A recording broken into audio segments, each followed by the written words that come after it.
थे, 20 क्विंटल अनाज पा गए, उन्नति हो गई। ऐसा बात वस्तु से संबंधित ये बात है, वो ज्ञान से संबंधित बात वो है। ठीक है, पता है जी बाबा जी। पर इसको उत्थान और जैसे आप इसमें गुरु मूल्यन की ओर गति, उसमें आप है कि उत्थान के लिए बोले कि गुरु मूल्यन की ओर गति, तो उसमें वो जागृति से संबंधित जाती है वो चीज। क्या कहते हैं? और समाधान की जो गति है उसको उत्थान के रूप में लिया है। हाँ, क्या कहते? गुरु मूल्यन की ओर गति को आपने उत्थान कहा है। हाँ। गुरु है बाबा, गुणात्मक परिवर्तन में उत्थान पतन की बात आती है। गुणात्मक परिवर्तन में उत्थान पतन की बात आता है। मात्रात्मक परिवर्तन में वो इसके उन्नति की बात आती है, उन्नति अवनति की बात आती है। ठीक है, मात्रात्मक परिवर्तन में उन्नति अवनति बात आती है। उनका शायद प्रश्न इसलिए था बाबा कि पुस्तक में एक जगह लिखा है, उन्नति की परिभाषा दी हुई है कि गुरु मूल्यन की ओर अथवा समाधान की ओर प्रगति बोलो ही उन्नति है। हाँ, ठीक है ना। माने सभी बात समाधान के साथ तो जुड़ना ही है। ठीक है, ये समाधान समृद्धि दो बात की है। समृद्धि को हम सदुपयोग करने पर, समृद्धि का मतलब निकलते है अपव्यय करने पर समृद्धि होती ही नहीं। ठीक है ना, तो समाधान समृद्धि से संबंधित बात कहा उन्नति के बारे में। ठीक है, ठीक तो लिखा है। ठीक, आगे बाबा एक जगह लिखा है, संपूर्ण पदार्थ अपनी परमाणुविक स्थिति में सचेष्ट है, इसलिए यह स्पष्ट होता है कि उन्हें ऊर्जा प्राप्त है। यह निरपेक्ष ऊर्जा है। ठीक, इसमें क्या कहना है? तर्क रूप में यदि ये कोई पूछे कि ये जो ऊर्जा है ये उस इकाई का ही कोई गुण क्यों नहीं है, उसको पता लगाना पड़ेगा ना भाई जी। इकाई का ऊर्जा दूसरे तक कैसा पहुंचा, इकाई अपने में ज्यादा ऊर्जा को कैसा दिया, ये सब बात आपको बताना पड़ेगा। ठीक है ना, स्वयं में क्रियाशील भी हो, दूसरों को क्रियाशील करा सके, वैसा बात आ जाए, उसके बारे में सोचा जा सकता है। अभी ऐसा कुछ नहीं दिख रहा है। हम जितने भी हम ऊर्जा प्राप्त करते हैं उससे ज़्यादा वस्तु को हम बर्बाद करने के बाद ही थोड़ा ऊर्जा प्राप्त करते हैं, सापेक्ष ऊर्जा को। हम जितना गरम करते हैं पानी को, पानी से कोई यंत्र चलाते हैं बाष्प से, तो जितना हम कोयला जलाते हैं, कोयले का जो ऊष्मा है, कोयले का टोटल ऊष्मा, और उसको यदि ऊर्जा में परिवर्तित करने से जितना ऊर्जा मिलना चाहिए उससे कम मिलता है। तो क्या इसका मतलब इसका मतलब यह हुआ, यह स्वभौतिक वस्तुएं कोई भी चीज अपने से अधिक ऊर्जान्वित होकर दूसरे को दे नहीं पाते हैं। ये बात समझ में आता है, ये गवाही आपके सामने रखा हुआ, इसमें कोई पर्दा नहीं लगा।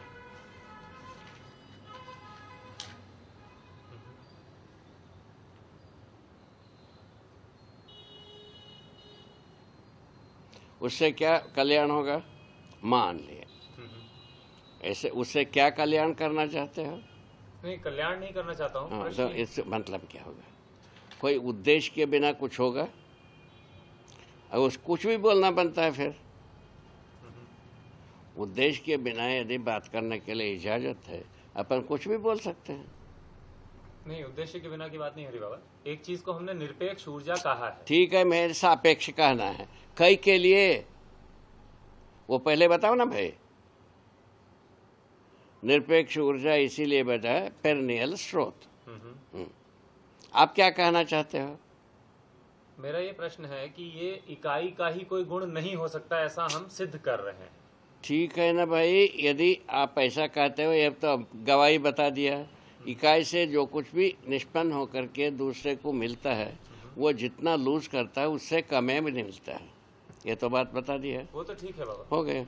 उसके बाद कैसा इसको जोड़ोगे बताओ ना भाई। नहीं, ये तो जब आप किसी दूसरी इकाई को देने के क्रम में बात कर रहे हैं ना। अब क्या कहना चाहते हो भाई? पुनः पुनः अपन फंस गए। चलिए प्रश्न बदल देते हैं बाबा।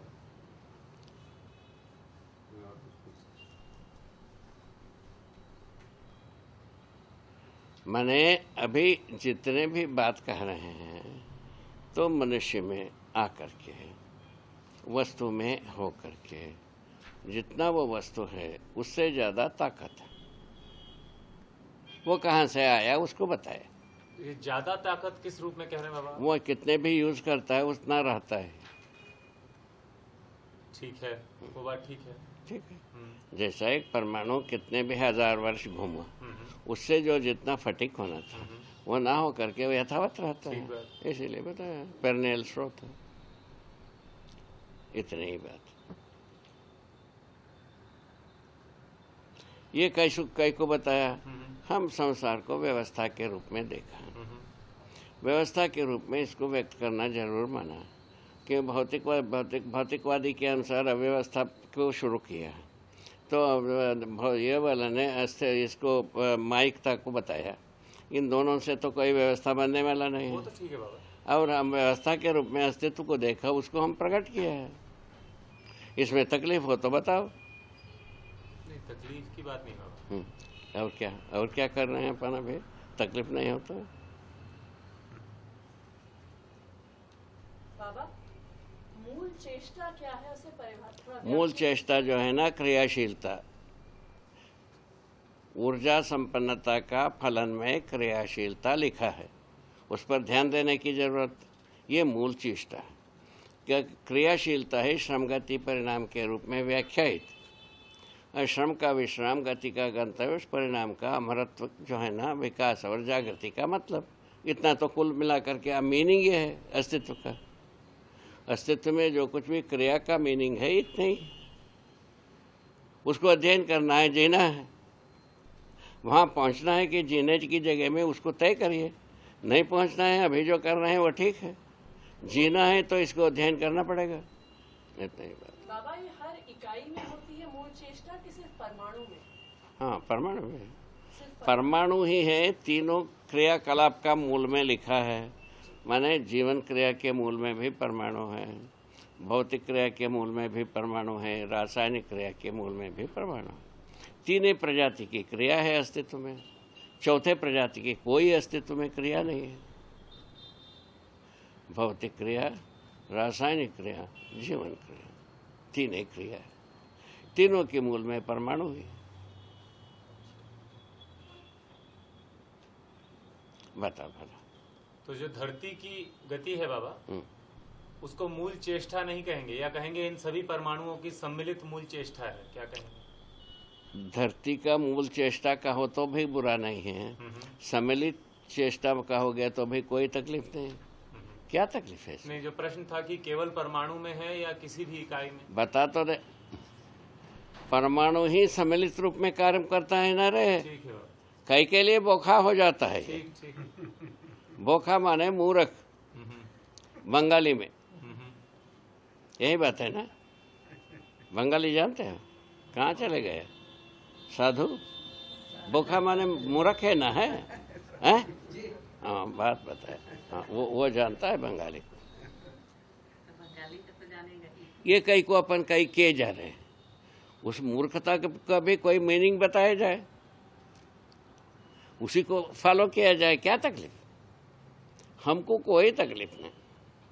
हाँ, पहले हमें पूछ लेंगे कि भाई व्यवस्था में जीना है, अव्यवस्था में जीना है। अव्यवस्था में जीना है, अभी जो कर रहे हैं वो ठीक है। व्यवस्था में जीना है, ये प्रस्ताव खत्म। बाबा एक प्रश्न था, विकिरण, रश्मि और प्रकाश, इसमें क्या समझना था? क्या कहते हैं? विकिरण, रश्मि और प्रकाश। रश्मि और प्रकाश में क्या अंतर? ये आप कहते हैं। विकिरण रश्मि, विकिरण रश्मि। विकिरण एक अलग चीज है, रश्मि अलग चीज। रश्मि किसी प्रतिबिंबन का अनुबिंब प्रतिबिंब है, अनुबिंब प्रत्यनुबिंब है। विकिरण जो है ना प्रभाव है। प्रभाव क्या है? ये जो भौतिक वस्तुएं हैं अपने एक गुणात्मक परिवर्तन में, मात्रात्मक परिवर्तन में इसके विकिरणीयता की आवश्यकता, वो प्रभाव डाला ही रहता है। इसको ब्रह्मांडीय किरण नाम है। इसको लगाना नहीं पड़ता है, लगता ही है, लगा ही रहता है। अभी धरती और धरती के वायुमंडल के परस्परता में जो दबाव बना के रखता है उसमें विकिरणीयता एक बहुत बड़ी भारी प्रशंसनीय कार्य है। ठीक है। और उसके बाद ये जो धरती में जो एक ध्रुव से दूसरे ध्रुव के लिए एक चुंबकीय धारा रहती है, उसको निरंतर संतुलित बनाए रखने में विकिरणीयता एक अद्भुत काम है। सुन रहे हो इसको? ब्रह्मांडीय किरण, ये जो दक्षिणी ध्रुव उत्तरी ध्रुव के बीच में जो मैग्नेटिक पोल है उसको बिल्कुल बरकरार बनाए, संतुलित बनाए रखने में ये ब्रह्मांडीय किरण अद्भुत काम है।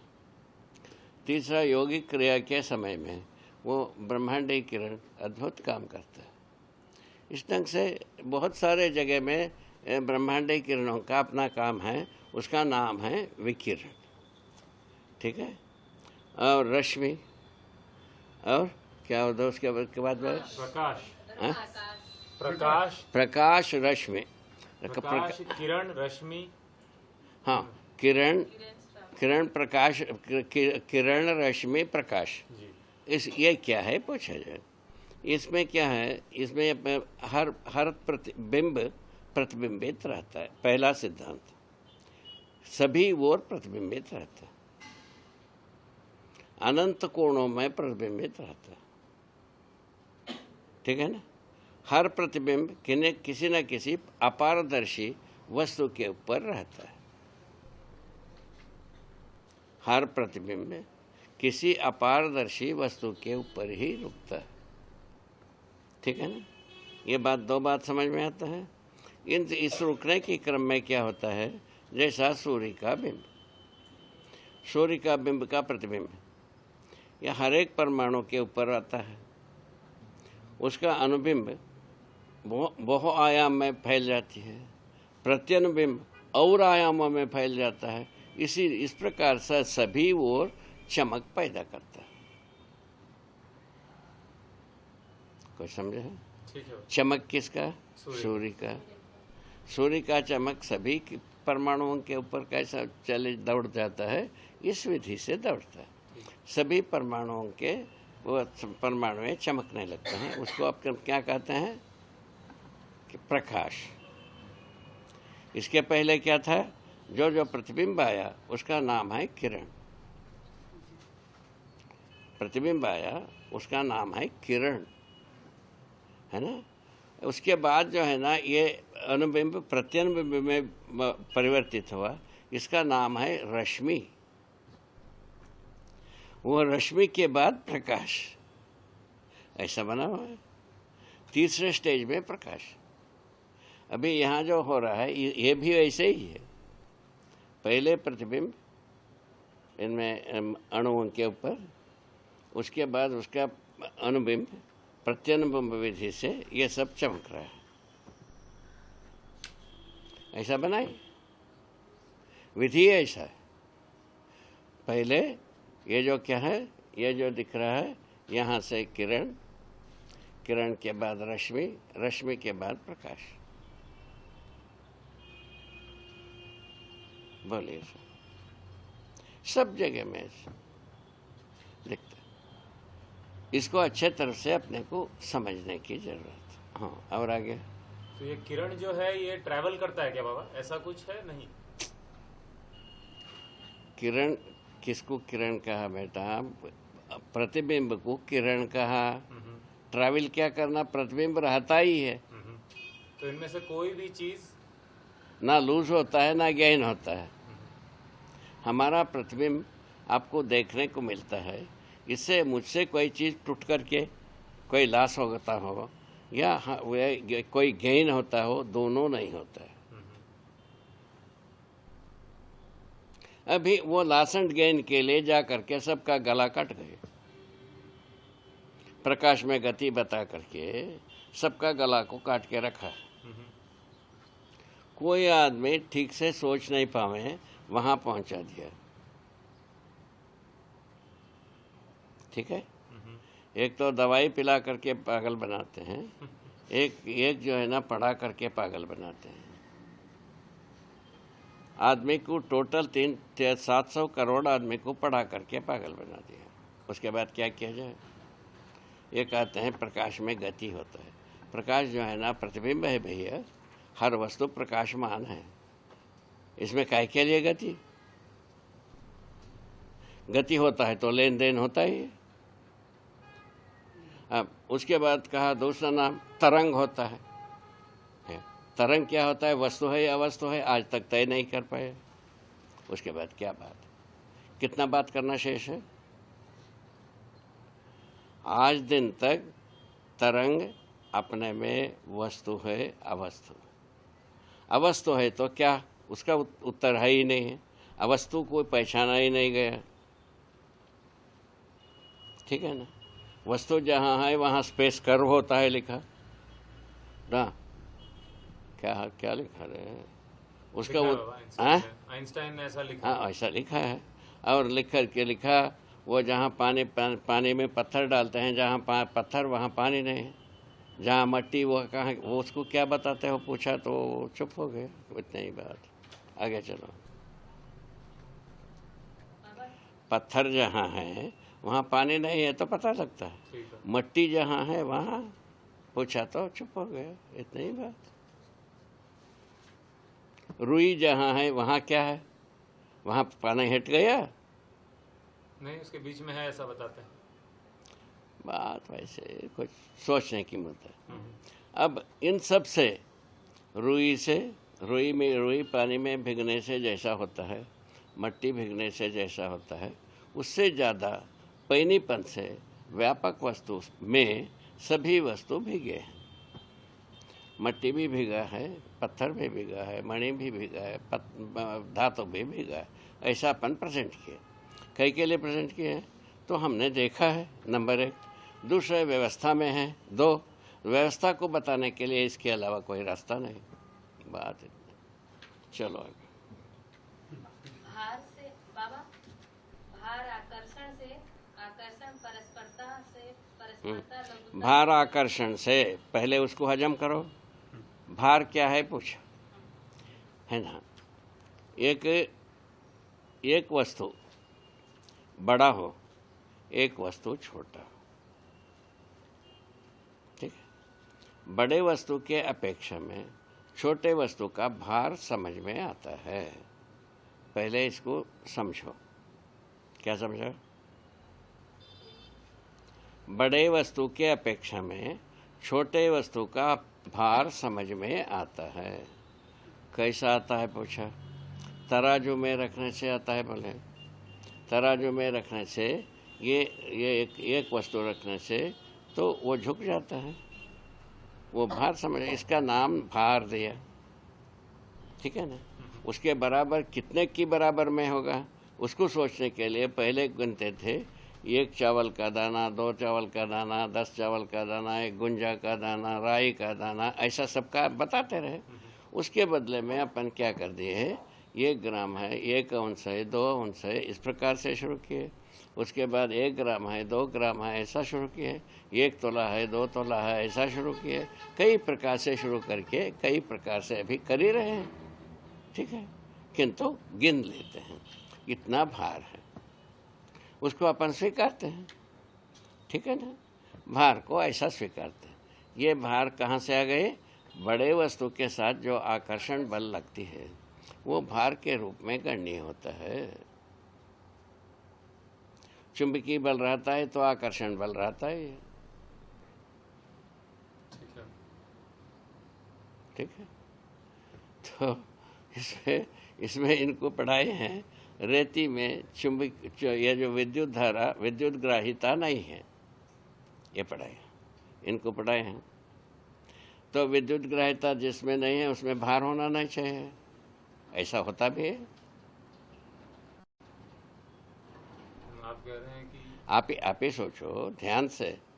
अभी आप कह रहे हैं फिर चुंबकीय बल नहीं होगा, चुंबकीय बल नहीं होगा तो भार नहीं होगा। भार नहीं होगा, चुंबकीय बल नहीं हो तो काय के लिए भार कैसा प्रदर्शित करेगा?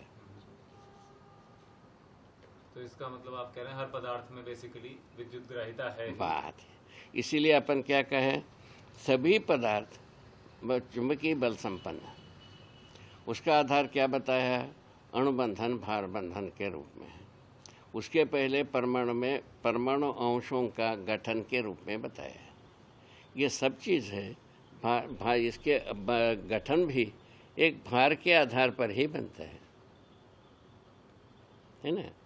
जो परमाणु अणुबंधन में आए, अणु भार बंधन में आ गए, परमाणु अणुबंधन में आ गए, परमाणु अणुबंधन में आ गए, ये भार बंधन में आए, अणुबंधन में आ गए।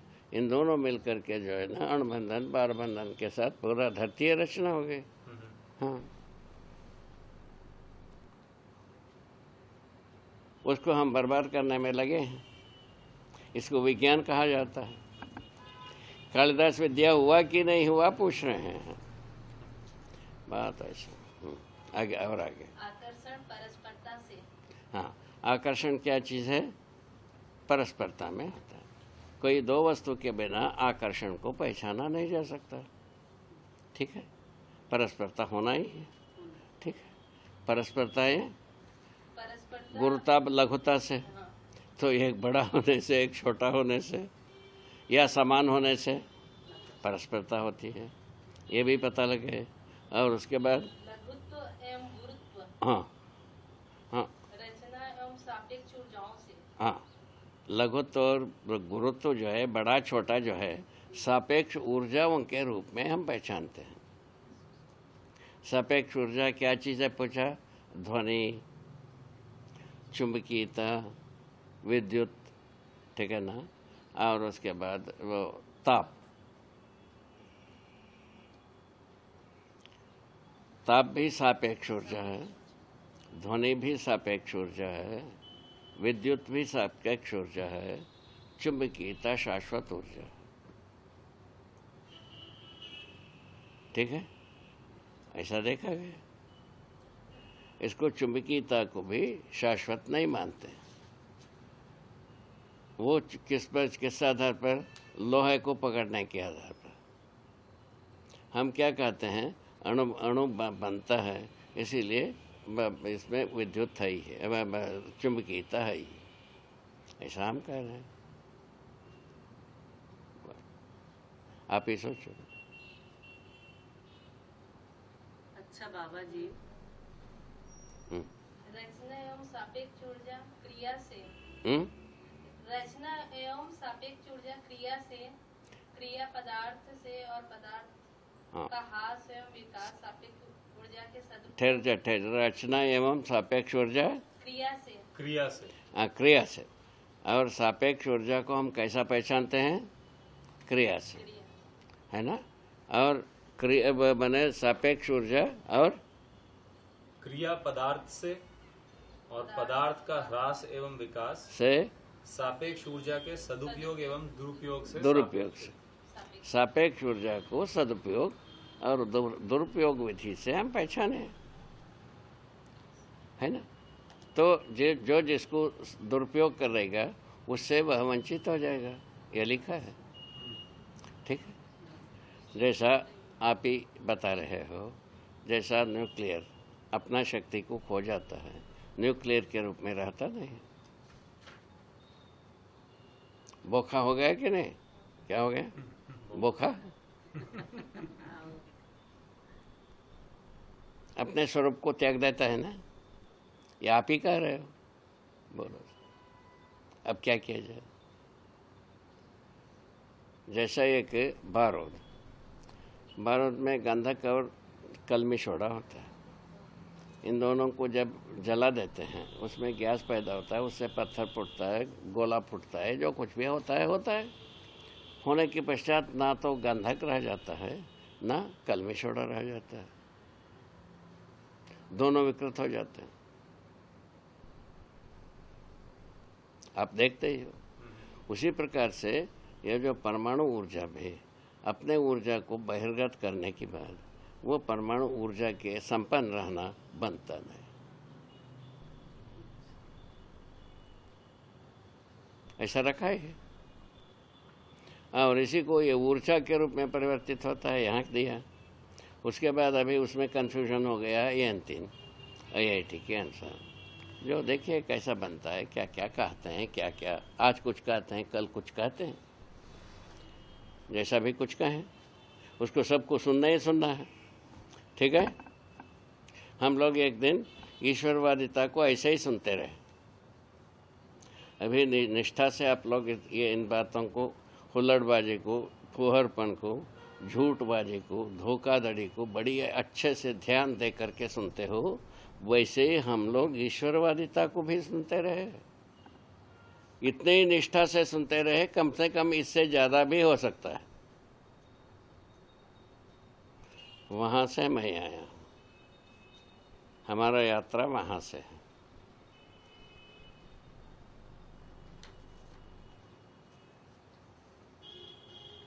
अच्छा बाबा, ठीक है। एक देखो, एक छोटी सी बात अपन लिखे हैं भाई, सहअस्तित्व नित्य प्रभावी।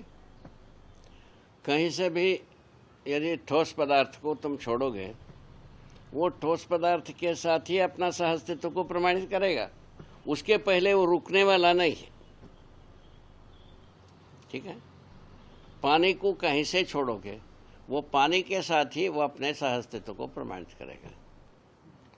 विरल वस्तु को कहीं से भी छोड़ोगे, अपने विरल वस्तु के साथ ही अपना इसको सहअस्तित्व को प्रमाणित करेगा। अब जो गुरुत्वाकर्षण इस विरल वस्तु के साथ कहाँ गुम गए,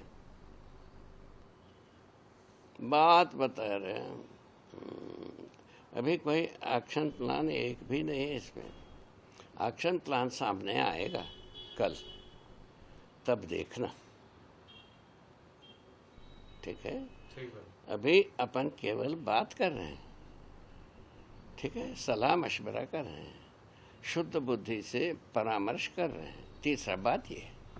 ठीक है, आगे। अच्छा बाबा जी, पदार्थ राशि का वर्गीकरण 4 जातियों में है, ये क्या है? आप पढ़े नहीं हैं, तकलीफ है।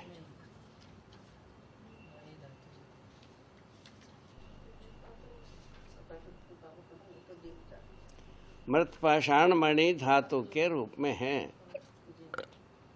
ठीक है, ये सभी पदार्थ राशि को हम जोड़ेंगे। मट्टी, पत्थर, मणि धातु के रूप में हमको मिलता है। ठीक है, इसमें यह भी देखा गया, मृत पाषाण मणि धातु के रूप में परिवर्तित होता हुआ, मृत मणि धातु में मृत पाषाण के रूप में परिवर्तित होता हुआ देखा गया, होते ही है। ठीक, इस प्रकार से परिणाम सतत बना रहता है श्रमगति परिणाम के आधार पर। तो ये बनते बनते बनते अपने कोई ये है गम्य स्थली है, वहाँ तक पहुँचते हैं। उसके बाद जो है ना, आगे स्थिति को पैदा करते हैं। बताया, प्राणावस्था का बीज पदार्थावस्था में रहता ही है, तभी प्राणावस्था पैदा हुआ। यह धरती पर गवाही है। और उसके उसी प्रकार प्राणावस्था से, जब प्राणावस्था में जीवावस्था का बीज समाया रहता है, जीवावस्था पैदा हुआ है, प्रकट है। जीवावस्था में ज्ञानावस्था का बीज बना ही रहता है, वह ज्ञानावस्था प्रकट हुआ है।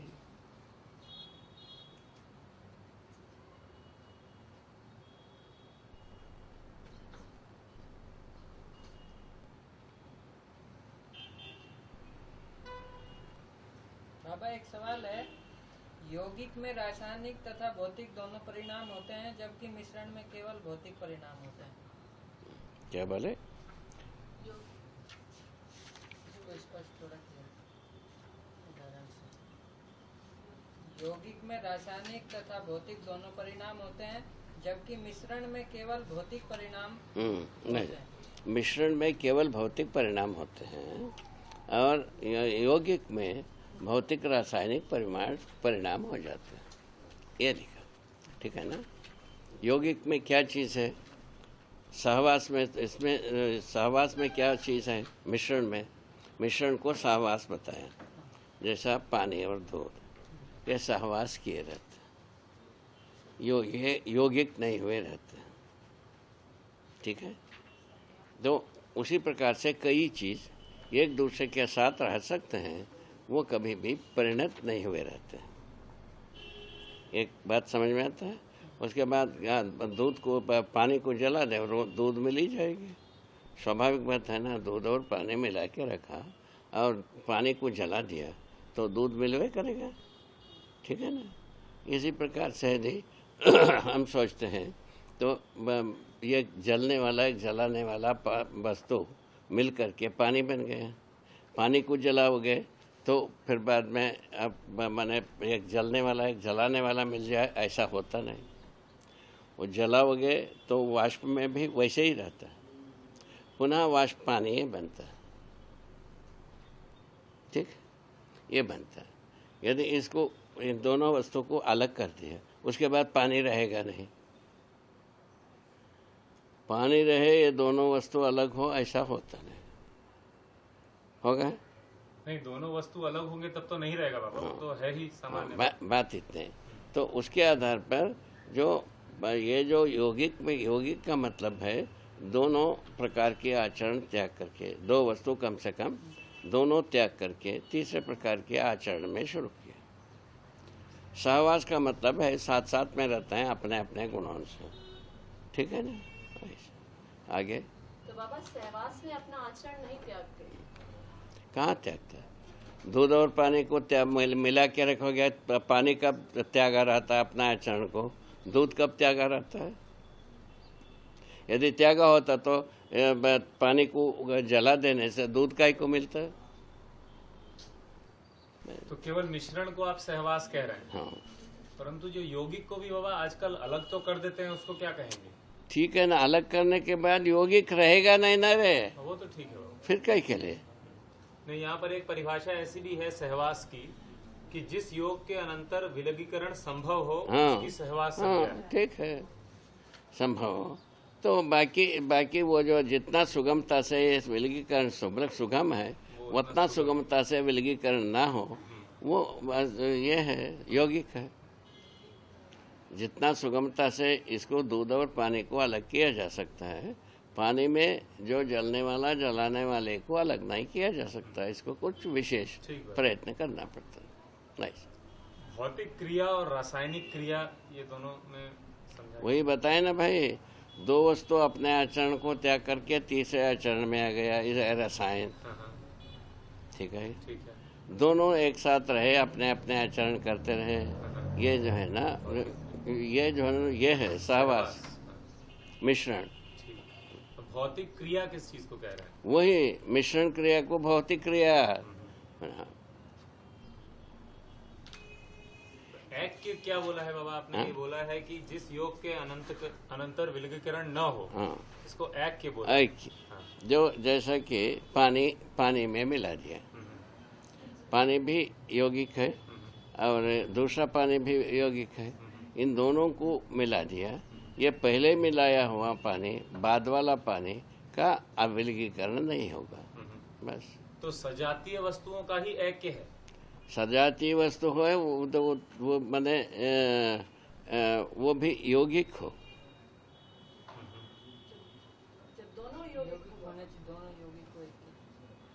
दोनों यौगिक हो, एक प्रजाति के। तो दो भौतिक वस्तुओं में ही मिला देंगे तो भी तो उनको अलग नहीं कर पाएंगे ना, और जिस तरह से आप उदाहरण दे रहे हैं। जैसा मट्टी से मट्टी को मिलाया, आपका कहना ऐसा है, ठीक है, वो तो मान लिया।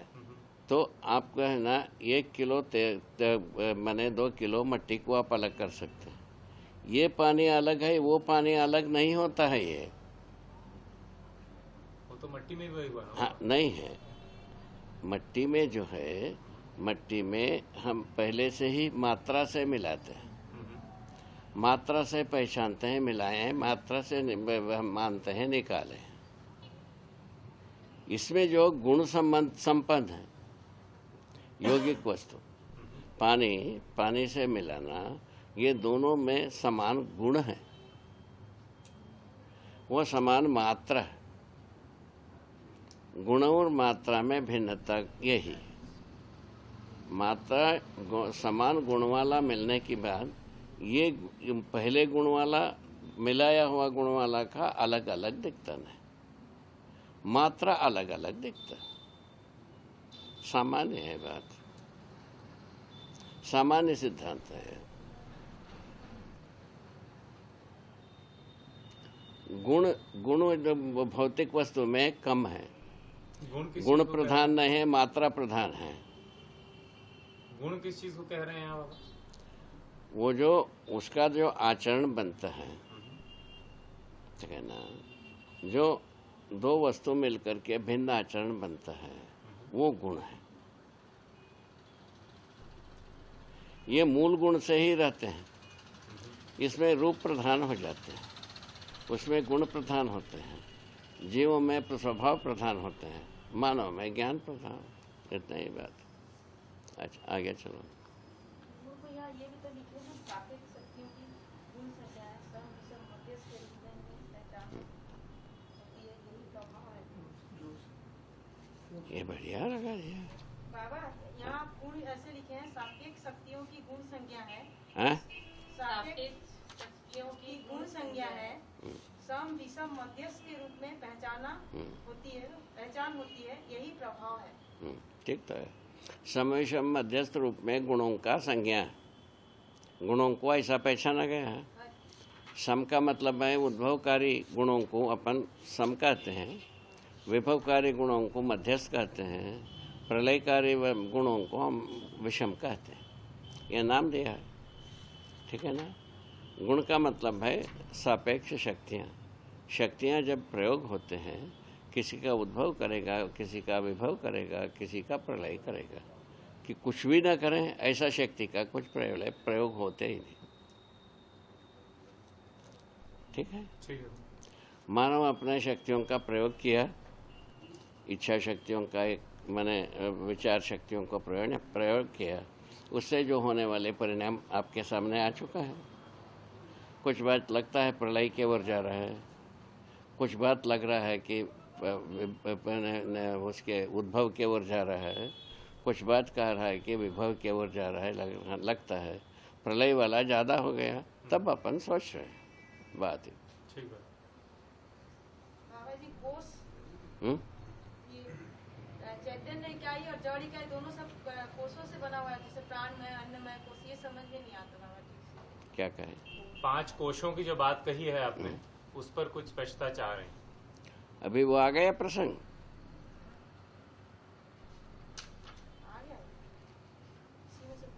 क्या कहते? आ गया बाबा, आ गया।